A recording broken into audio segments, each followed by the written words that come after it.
আমরা বলতে চাই, বিশ্ববিদ্যালয়ের শিক্ষার্থীদের গণতান্ত্রিক যে অধিকার, মত প্রকাশের স্বাধীনতা গত 16 বছর ধরে ছাত্রলীগ হরণ করেছে, আমরা চাই এটি তাদের বিরুদ্ধে প্রথম চার্জশিট আকারে আমাদেরকে মামলা করতে হবে।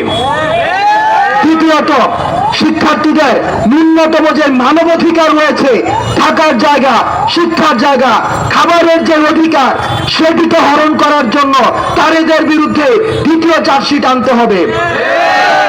শিক্ষার্থীদেরকে প্রতিনিয়ত শিবির সন্দেহে ক্যাম্পাসে, হলে, ডিপার্টমেন্টে যেই ধরনের নির্যাতন করা হয়েছে, তাদেরকে এই রাজনৈতিক নির্যাতনের বিরুদ্ধে তাদের বিরুদ্ধে তৃতীয় চার্জশিট আনতে হবে।